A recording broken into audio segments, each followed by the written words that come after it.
Welcome back to Primetime News, and again, a special welcome to folks on OneSpotMedia.com.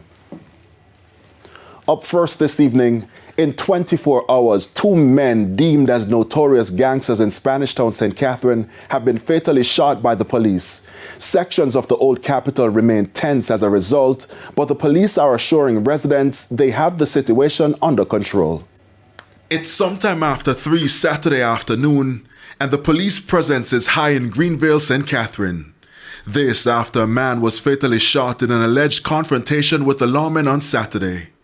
Sources say the deceased man is St. Joseph Campbell, otherwise called Chops, a reputed gang leader who operated in an area known as Shelter Rock. The details of the incident are still not clear at this time, but as you can see behind me, the security forces are still on location and they're combing the scene, they're searching for clues, and they're carrying out their necessary checks. This incident comes hours after 44-year-old Sheldon Walters, otherwise called Termite of Dover District, Kingston Town, was killed in an alleged confrontation with the police.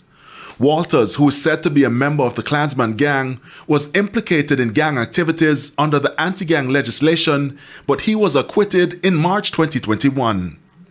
This image being circulated on social media is said to be a week ago after he tied the knot. It's alleged he's since taken over the reins of the Wandon gang following the conviction of Andre Blackman Bryan.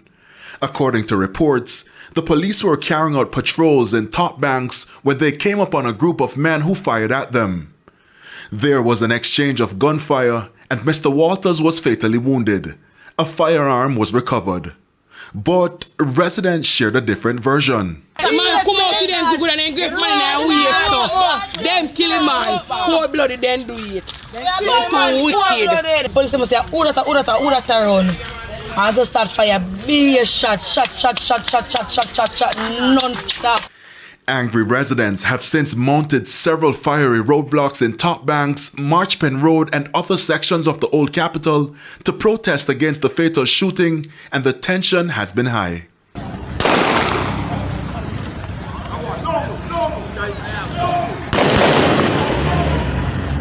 Now, on a typical Saturday afternoon, this section of Spanish Town would be buzzing with activities. Today, it's quite the opposite. As the tension rises in the area, people who are moving along this space are merely trying to get home. There are buses lined just behind me, but there are no passengers. The people we spoke with insist fear is growing in the area. Commerce was also significantly impacted. Business owners and operators shuttered their establishments for fear of being caught in the crossfire.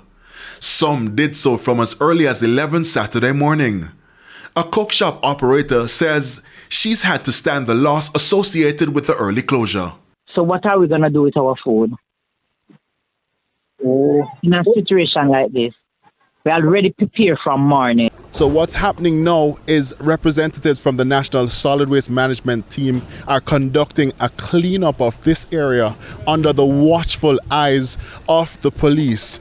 Now the area remains tense at this time and the police are standing their ground, but the residents in the community are still upset.